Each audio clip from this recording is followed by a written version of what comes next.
After a pilot in Rotterdam, the Smog Free Tower is coming to China. Led by Dutch artist Daan Roosegaarde and his partners, the project consists of two parts. First, a 7-meter tall tower sucks up polluted air and cleans it at a nano level. Second, the carbon from smog particles is turned into diamonds. The tower captures and collects more than 75% of airborne smog particles, including PM2.5 and PM10, and releases clean air around the structure. This is just the beginning. The purifier will go on a sort of smog-fighting tour to 4 other Chinese cities this year. And now we are joined by Daan Roosegaarde. He is joining us from Rotterdam to share his history and his story on the Smog Free Tower. Dan, welcome to our program. Great to have you. Ni hao. Ni hao. Yeah, so Beijing. good to talk to you. Hello, ni hao. It is not just the tower, but also the ring that are really fascinating people. Tell us about how is the tower or the smog pagoda related to the rings and how they work, briefly. Well, I think it's what you were addressing previously in your item. It's about the dream of clean air. Eh? We live in a new world, new challenges, new dreams. So we have to connect creative thinking with new technology to make places which are good for people. And so we have Smog Free Tower, which is basically the largest smog vacuum cleaner in the world, which sucks up polluted air, cleans it, and then releases the clean air. But at the same time, this is just the beginning. This is Beijing smog. This is the stuff we were sucking up from the skies. And we thought, but in the future, waste should not exist. Eh? Waste for the one should be food for the other. Like in nature, you see that nature doesn't really have waste. So 42% of this is made out of carbon. And carbon under high pressure, you of course get diamonds. So I have one for you. I'm not going to propose, don't worry. But, so we make smog-free jewelry, smog-free rings. And by sharing a ring, you donate 1,000 cubic meter of clean air to the city where the tower is in. Right. And this makes it very personal, like something that you will share with your loved one. Actually, you make something from waste into treasure. And yet, it's such a beautiful reminder that there is a big challenge we have to handle every day. The ring being worn every day, that problem is with us every day. So Dan, let me ask you about this. How did you come up with the idea? I heard that you traveled to China one day and you were looking at the air and thinking, what shall I do? Tell me.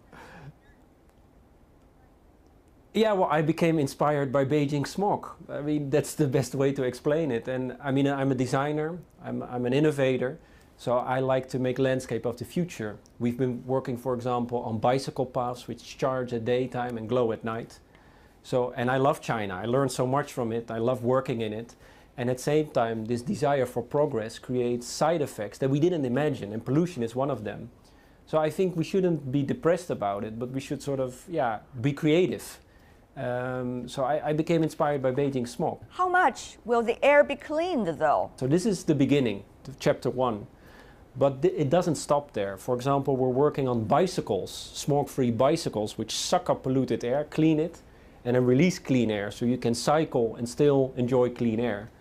So it's really about creating a dialogue, a conversation, a productive interaction with universities, with young makers, with governments, with promoters of clean energy and green technology, to say we want clean air for everyone. In a way, it's our new human right.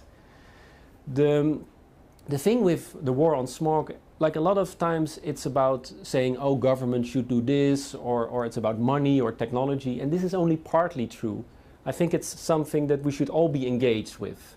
There's this famous quote by Marshall McLuhan. He's a Canadian author, and he once famously said, on spacecraft Earth, there are no passengers, we are all crew.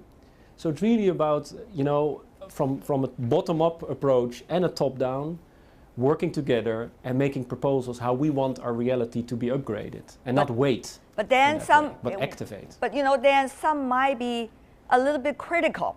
They say, well, does it take a Dutch to solve the problem of smog in China? How would you respond to these kind of questions?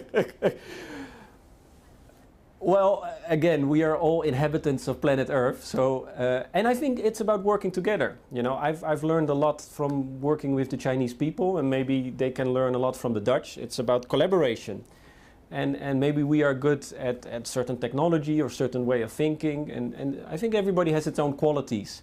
So I see it as a global issue, and don't forget, it's not just Beijing who has the problem. I was in Delhi 2 weeks ago. It was even way worse in India.